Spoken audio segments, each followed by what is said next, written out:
Ayun na nga mga idolo, mga bossing, mga tropa, kamusta na kayo dyan? Welcome back na naman sa ating panibagong tutorial, panibagong update na naman dito lamang sa ating Mumunting Channel. Ayan, tulad sa nakita mo sa ating thumbnail or nabasa mo sa ating title, paano nga ba natin malalaman or makikita kung sino-sino yung other people who viewed our story, yung ating Facebook My Day. Kung mapapansin mo minsan kapag ka nag My Day ka at tinignan mo kung sino-sino yung mga nag-seen, is sa baba pagka-scroll mo is may nakalagay doon na for example 5 other people who viewed your story. So paano nga ba natin malalaman or paano ba natin makikita kung sino-sino sila, mga tropa? Napakadali lang yan. So ipapakita ko sa inyo. But before that, kung bago ka lamang pala sa ating Mumunting Channel at kung deserve ko, tropa, na makahingi sa'yo ng subscribe, ayan, maraming salamat. Thank you in advance.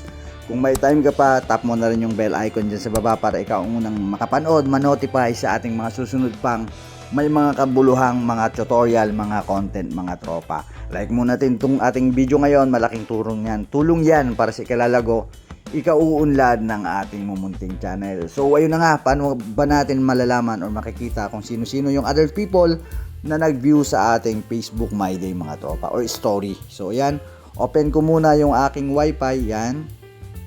And then syempre pupunta tayo sa Facebook para maipakita ko sa inyo yung ating topic ngayon. So ayan, kukunin ko na rin pala yung time para i-flex tong aking Facebook account kung may iba kayong katanungan regarding sa mga content natin dito sa ating Mumunting Channel. So feel free lang na i-chat ako, mga tropa. Ito yung aking Facebook. So back to the topic, paano nga ba natin malalaman yung mga other people na nag-review sa ating Facebook My Day? So katulad nito, i-open ko yung aking My Day. Yan. Yan, titignan mo yan. Yung mga viewer, titignan mo. Then i-scroll mo yan. So scroll lang natin, mga tropa, sa baba. Yan, medyo madami yung nag-view dito. So scroll lang natin para makita mo yung sinasabi ko na other people. Yan. So wait lang natin. So kung mapapansin mo, mga tropa, dito sa baba ng ating story is nakalagay dito 5 other people viewed this story. So yan, paano nga ba natin malalaman kung sino-sino yung mga yan? So napakadali lang. So close muna natin to. And then dito sa ating Facebook, yan, dito sa ating Facebook is mag-a-add tayo ng story.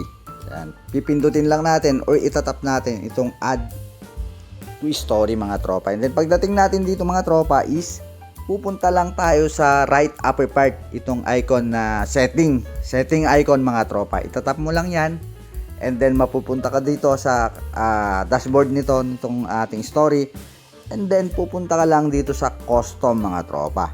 Yan, pipindutin mo yung custom and then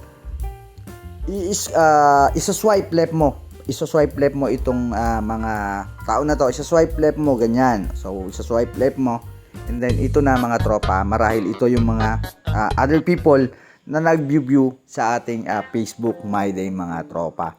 So yan, napakalinaw nung ating tutorial. Kung may time ka pa, share mo na rin sa ating mga tropa itong ating content ngayon. Syempre matutuwa sila dito, mga tropa. So yun, kung di mo pa na-like tong video, kung may natutunan ka, pa-like na rin. Malaking tulong yan. Tulad ng sinabi ko kanina, malaking tulong yan para sa kalalago, ikauunlad ng ating Mumunting Channel. See you soon, mga tropa, sa ating susunod pang mga update, mga tutorial. Thank you.